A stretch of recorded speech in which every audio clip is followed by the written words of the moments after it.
My name is Lisa, and the road is my home.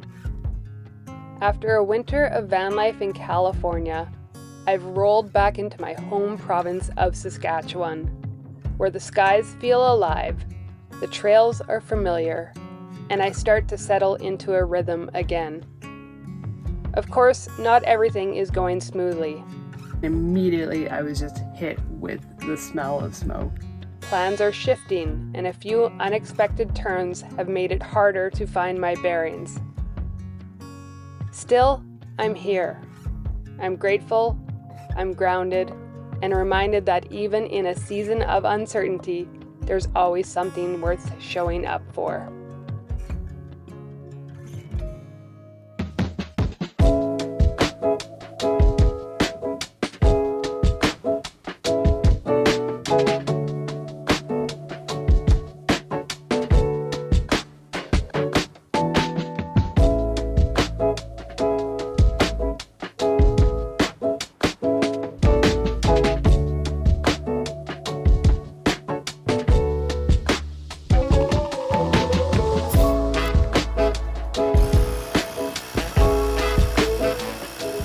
I am just getting this beast of a mountain bike ready for tomorrow, because in the morning I'm gonna keep driving up the road here another hour, and then I'm gonna meet up with a couple people. So first of all, I'm gonna be doing some trail assessments on a trail system I've never ridden before. We're just gonna go through it and see what's accessible, if there's any problem areas, how techy it is for my three-wheeled bikes. And then I'm going to be taking a new mountain biker out. So he had a spinal cord injury about, I want to say 8 months ago, and he wants to get back on a bike. And so that's what this bike is intended for. This is the community bike that I've had since 2020. And it's intended to help remove the barrier of owning your own bike. These bikes are expensive, like 20 grand Canadian, if not more. And then having to transport it and maintain it. I just try to take that out of the equation just to get people a chance to ride a bike. And so yeah, I'm kind of excited for that. The sun is slowly setting and mosquitoes are starting to come out. That's something I have not missed all winter being down in California. They just don't seem to have bugs there, like the occasional spider. But yeah, back here in Saskatchewan, yep, bugs are out, mosquitoes are out, flies are out. So it's not ideal. It was super hot today, like 32 degrees Celsius. And so that meant it was 35 in my van. So I ended up driving during the heat of the day on the highway so I could get the air conditioning going, not just sitting in a hot van.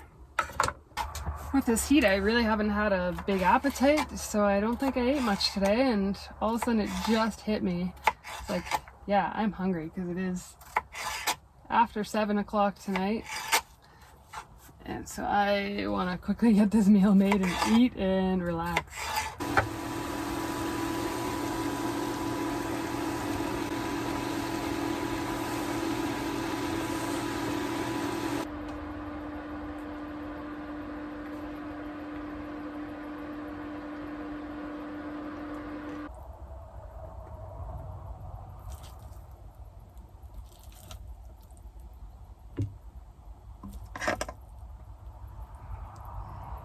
Thank you, United States, for putting sour cream in a pouch. It just makes so much more sense.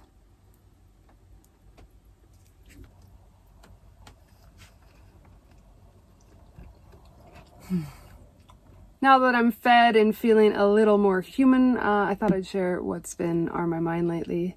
So I just got back to Saskatchewan. It's late spring, and it's wildfire season, apparently, here in Saskatchewan, and it's a bit heavy on my mind because there's a wildfire that is only about 20 kilometers away from where my mom lives and where our family has had a cabin for decades now.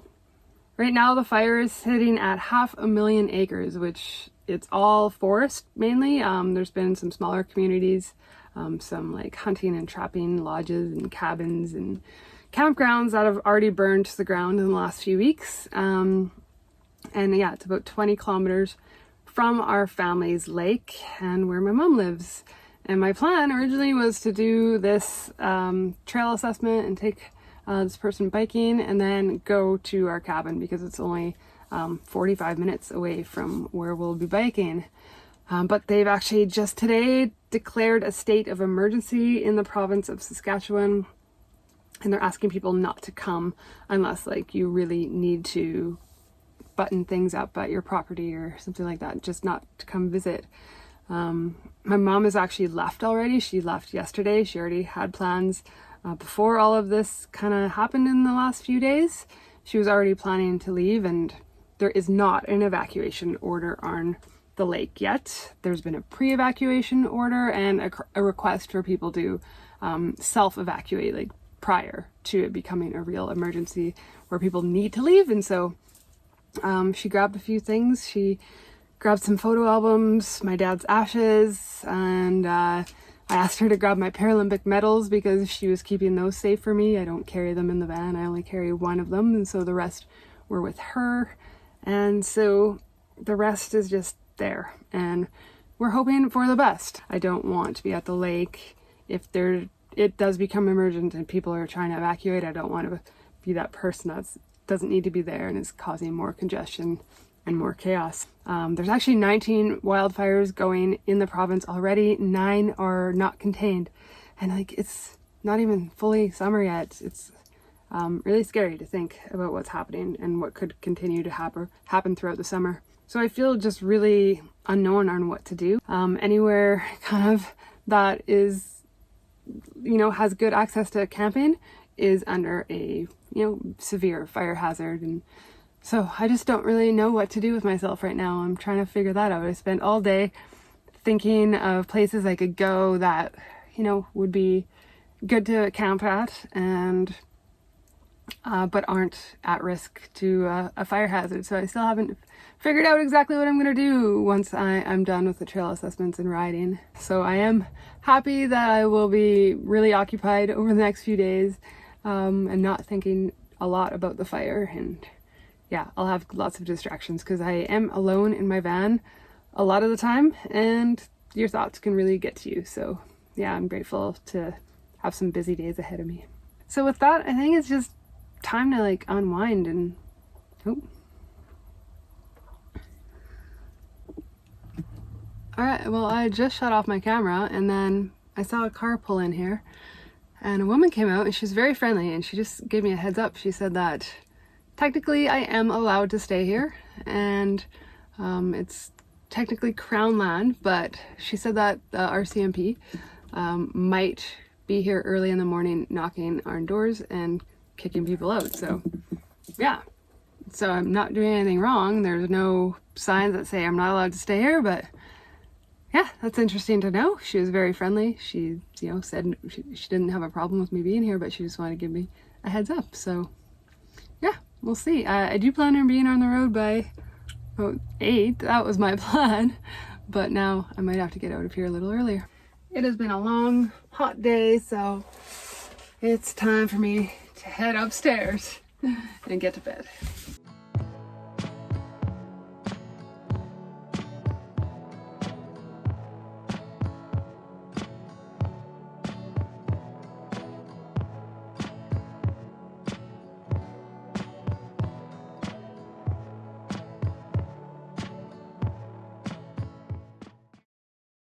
I woke up this morning. I didn't have a great sleep because I honestly was expecting a knock or something early in the morning after last night. That woman said that, yeah, the police come around here to make sure there aren't stolen vehicles being stored here. She still said it was safe, so I wasn't worried about that, but I was definitely worried about RCMP coming and knocking on my door. She said they usually do the rounds early in the morning, but yeah, so I was kind of anxious about that, but they never came. But I was getting warm in the van, so I was just still laying in bed and I went click click on my little key fob to open my automatic sliding door, and immediately I was just hit with the smell of smoke. And yeah, you can see it. It's rolled in here. So yeah, that's not good at all. Yeah, so this is now my view. It was so clear yesterday. You can barely see the sun just through all the haze. And yeah, I feel like there's nowhere safe to be in central or northern Saskatchewan right now. You're either being threatened by a forest fire or you have smoke. So I immediately started to wonder if there was a new fire in the area, and so I went to Google Maps, and you can put a filter on for wildfires. And so no, there's no fires near me that are new, but you can see that the smoke is I think that's called medium smoke, and then here's heavy smoke. Where I'll be riding today is still in the medium smoke area, so it's not ideal. Definitely going to be breathing in some not good air. Hopefully I can crush out just a day of riding and get out of this area. This is the fire that is approaching my mom's place. So there used to be a fire up here and a fire here, and then they've joined. And so this is the lake, and I just did a measurement, and it's still about 20 kilometers away. Hopefully, you know, this is pretty accurate. It said it was just updated 45 minutes ago, so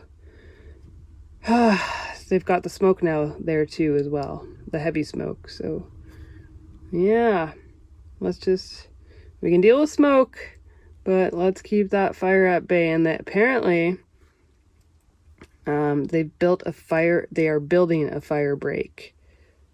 So along this highway, they've actually gone and basically clear cutted, and they are working on clear cutting a pathway so that, you know, there's no fuel here to burn, so that hopefully, if the fire does get this far, it just won't have anything to burn and it'll be contained that way.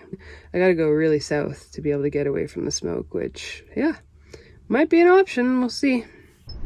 Visibility is bad.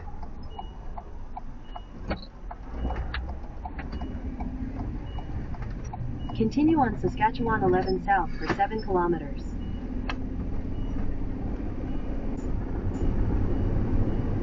Got my fan on recirculating. You can still smell it. Yeah, there's a little bit of wind now that I'm going. In a big van like this, you really do feel it.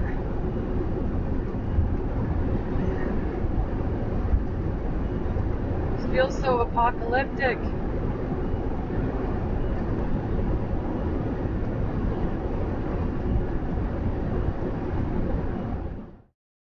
Alright, so I've made it to the trail system, and it's still really smoky out there.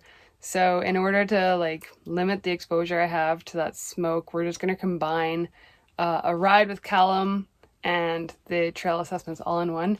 Normally I would never take a rider out on trails that I've not verified are good for our bike, because you can easily run into obstacles with the trail being too narrow or a staircase or something. But it sounds like his friends and Callum know the trails pretty well, and I think they'll be good. He will be riding the electric community bike, and I'm going to be on my pedal bike. I've never actually met Callum in person. We've just been organizing this all through text message, but I know he was injured. He had a spinal cord injury mountain biking not too long ago. This could be an emotional day for him, just getting on a mountain bike for the first time after his injury, but I'll keep that in mind. But I think we're gonna have a really fun day out there. All right, first like go. Easy, right, though? Yeah, just it's pretty jumpy. Oh, now it yeah, yep.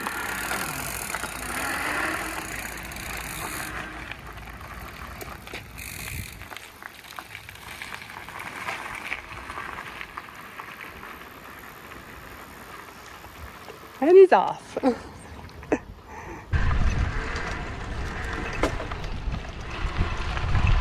Well, before we even get on the trails, there's an obstacle. Say we get a beefy guy to just move that right rock. Yeah. Because yeah, it's so hard to unlock a gate when you're on a bike like this to get it close to it. We might be able to fit under. Let's. Oh, you went with your roll bar? So he's taking the roll bar off, but I fit under on my bike, and I think with a little lean he should be able to get under as well. And then we'll put the roll bar back on. Hey, maybe just You can just guide them through too. yeah, that's what I wonder. Do you want to just push them through? Just like this is like up to your glasses. Yeah. Yee-hoo!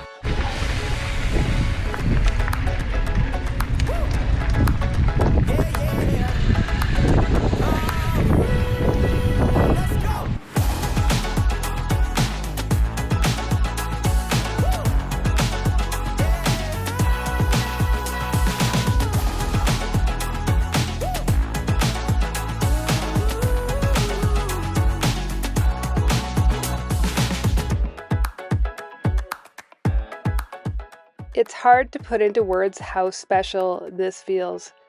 When you use a wheelchair, so many places in nature seem out of reach. But with the right equipment, all of a sudden, the forest becomes accessible. I'll admit that after years of riding, I've gotten a little numb to that feeling when you're deep into nature and you never thought you'd be able to get there again. But seeing it through Cal's eyes brought that feeling back to me. And it reminds me of how lucky we are to be able to access places like this.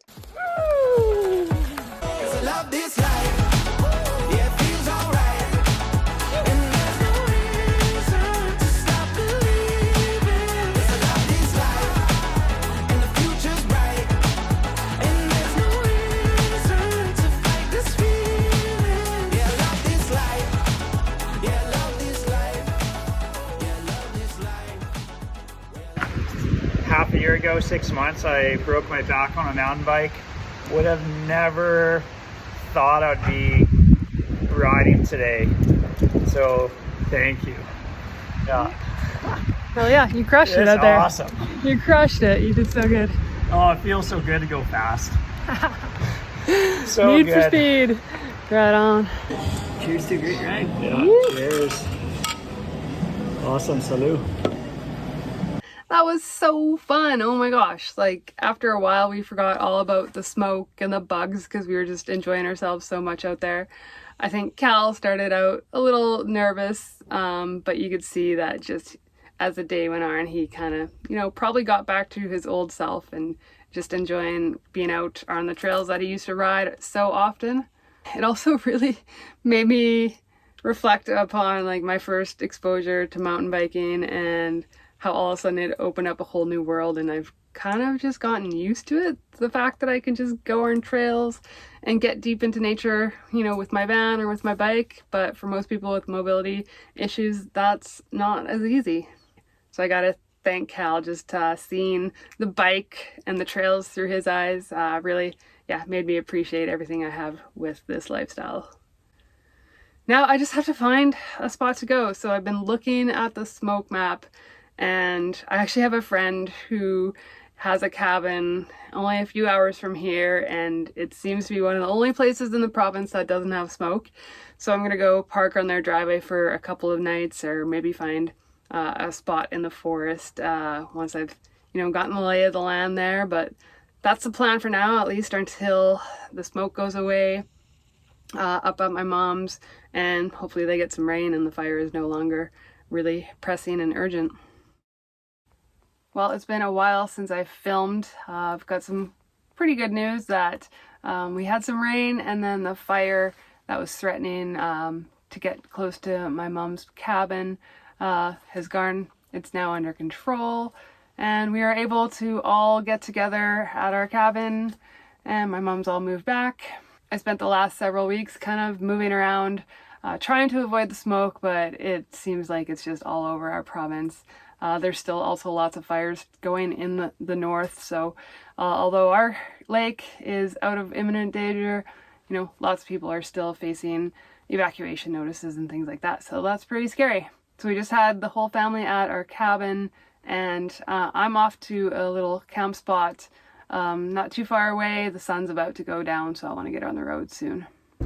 Okay, so I just spent the last week with family at our family cabin, And it was really great to hang out with like my littlest nieces and nephews. They're pretty young, and get some quality time with them. But I'm an introvert, and so I need to go recharge a bit.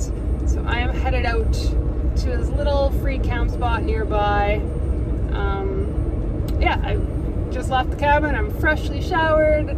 I got laundry done, water topped off, so I'm good to go for a while. And the only thing is, I don't know if this camp spot has been modified at all. With the recent forest fires in the area, I know the fire was getting very close, but they may have clear cut and like made what they call a fire break, where they just get rid of trees and make a big, nice, wide break in the forest. So you can see this is where they did make a fire break. It's all kind of clear cut.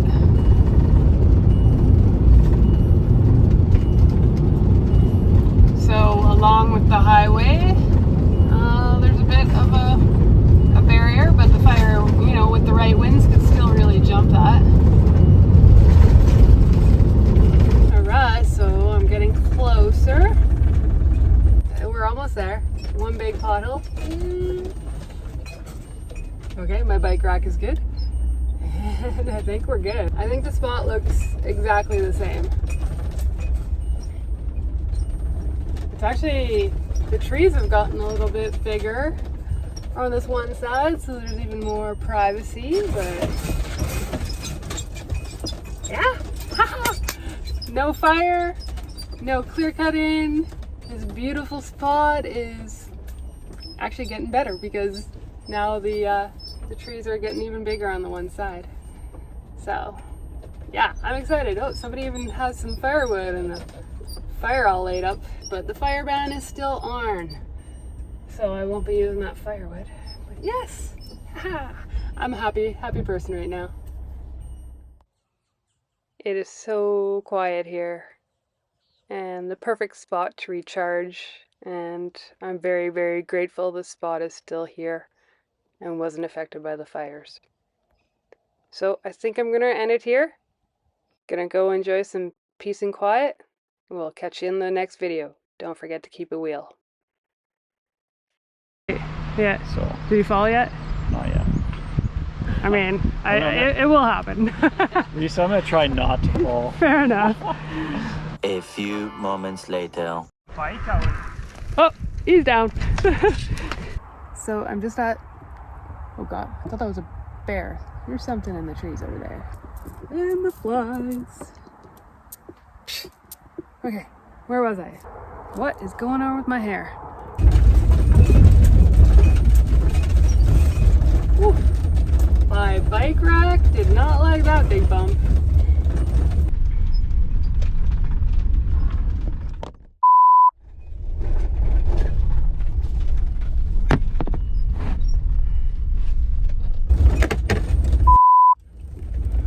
Again? Seriously? GoPro, stay.